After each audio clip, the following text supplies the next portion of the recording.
जहां आप कहते हैं कि देयर शुड बी यूनानिमिटी, हाँ, सभी पॉलिटिकल पार्टीज, लेकिन राहुल गांधी कांग्रेस पार्टी कह रही थी कि 2019 में चाइना ने देखा कि बीजेपी जो है या भारत अंदरूनी मसलों को लेकर इतने उलझन में पड़ गई थी, चाहे सीए हो, आर्टिकल 370 हो, ट्रिपल तलाक का हो।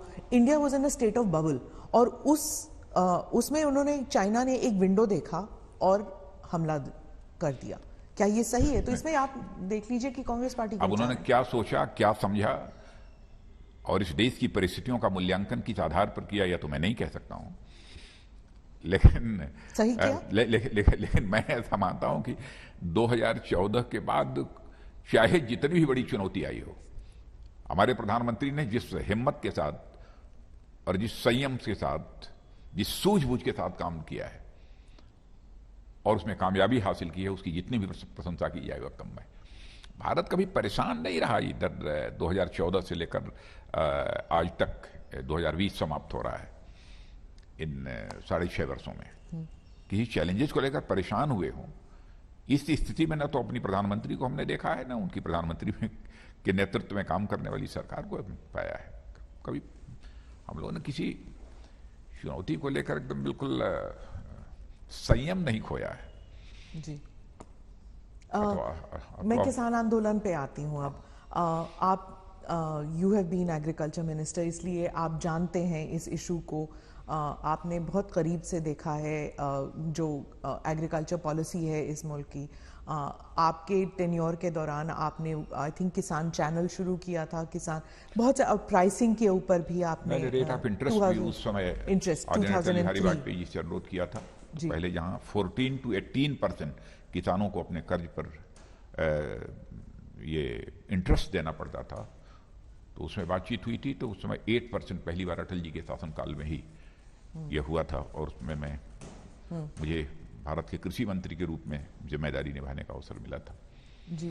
अब किसान जो हैं वो दिल्ली के बॉर्डर पर हैं, उनकी डिमांड्स कई सारे हैं। पहली डिमांड तो ये है कि आप ये कानून हटा दें, उन्हें काले कानून कहते हैं, वो हटा दें। इतने सारे हजारों किसान वहां पर हैं। आपकी सरकार ने कई टॉक्स किए, कई राउंड ऑफ टॉक्स किए, उन्हें न्योता दिया, बातचीत हो रही है, कई पॉलिसी डिसीजंस हुए हैं, कई ट्वीट्स जा चुके हैं, स्पीचेस हो चुके हैं, लेकिन आपकी पार्टी से कोई भी बॉर्डर पर नहीं गया हमदर्दी जताने के लिए। ऐसे क्यों लगता है कि आपकी पार्टी के लोग इनसेंसिटिव हैं? देखिए, हमारी पार्टी के किसान को लेकर इनसेंसिटिव होने का तो सवाल खड़ा ही नहीं होता। हमारे किसान धरना दे रहे हैं, प्रदर्शन दे रहे हैं। सचमुच केवल किसान होने के नाते मुझे ही पीड़ा नहीं है, मैंने देखा है हमारे प्रधानमंत्री जी को भी इसकी गहरी पीड़ा है। लेकिन प्रश्न ये खड़ा होता है कि जो तीनों यह बिल भारत की संसद द्वारा पास हुए हैं, कृषि संबंधित जो तीनों कानून बने हैं, वह किसानों के हित को, उनके हितों को ध्यान में रखकर बनाए गए। और बराबर जब से मोदी जी ने प्रधानमंत्री के रूप में जिम्मेदारी संभाली है, क्योंकि मैं कैबिनेट का एक सीनियर मोस्ट मेंबर होने के नाते मैं कह रहा हूं कि उनके साथ बराबर हर मुद्दों पर बातचीत करने का मुझे अवसर भी मिला है। मैंने देखा है कि किसानों को लेकर बराबर उन्होंने अपनी चिंता व्यक्त की है, और प्रारंभ से ही। और 2014 के पहले जब हम लोग कैंपेन के लिए जाते थे, चुनावी कैंपेन के लिए, उस समय भी कि देश के किसानों की हालत जब तक नहीं बदलेगी तब तक देश की हालत नहीं बदल सकती है। भारत को यदि धनवान भारत बनाना है तो भारत के किसानों को भी धनवान हमको बनाना होगा, यानी उनकी आमदनी को हमको बढ़ाना होगा। यह हमारे प्रधानमंत्री की सोच रही है, और प्रारंभ से उनके द्वारा यह कोशिश की जा रही है। अब इसे मिनिमम सपोर्ट प्राइस का जहां तक सवाल है, आप पिछली सरकारों ने भी मिनिमम सपोर्ट प्राइस हर वर्ष बढ़ाई है, कभी नहीं बढ़ाई है। लेकिन आप देखिए उस रेशियो में हमारे प्रधानमंत्री ने कितनी बढ़ाई है।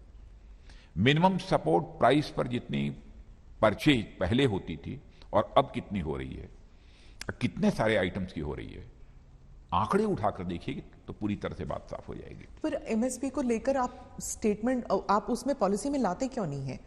लिख लीजिए कि एमएसपी नहीं हटाया जाएगा, इट्स नॉट देयर। नहीं, बार बार प्रधानमंत्री कह रहे हैं, ये पहले भी कहीं एमएसपी था नहीं, पर अब जब नहीं वहम आ गया है तो फिर जब कोई व्यवस्था, मैंने पहले ऐसा था ही नहीं, व्यवस्था चली आ रही थी, और आज भी प्रधानमंत्री कह रहे हैं, हम सब सारे लोग बोल रहे हैं, तो हम अपने ऐसे वचन से मुकर कैसे जाएंगे? लोकतंत्र में जो अपनी वचन से मुकर जाता है उसे तो अच्छी तरह की अच्छी सजा यह जनता दे सकती है। लोकतांत्रिक व्यवस्था में यह अधिकार उसे प्राप्त है। जो हम कह रहे हैं उस वचन को पूरा करेंगे और आगे बढ़कर पूरा करेंगे। और तीनों कानूनों के माध्यम से यह कोशिश की गई है कि किसानों की आमदनी 2 गुना, 2.5 गुना, 3 गुना जितनी अधिक से अधिक हो सके बढ़े। हां, जैसा मैंने पहले कहा कि किसान धरने पर बैठे हैं, सचमुच हम जैसे लोगों को भी वेदना है। आप उत्तर प्रदेश के भी किसानों से पूछिए। मैं मुख्यमंत्री जब था तो उस समय भी बड़ी हुजूम टिकैत साहब के साथ भी हमारे पास लखनऊ में गए हुए थे। नमस्कार, मैं हूं अंजना ओम कश्यप। हमें उम्मीद है ये वीडियो आपको पसंद आया होगा। लेटेस्ट खबरों के लिए यूं ही देखते रहिए आज तक, और इस वीडियो के पसंद आने पर लाइक, शेयर एंड सब्सक्राइब करना ना भूलें।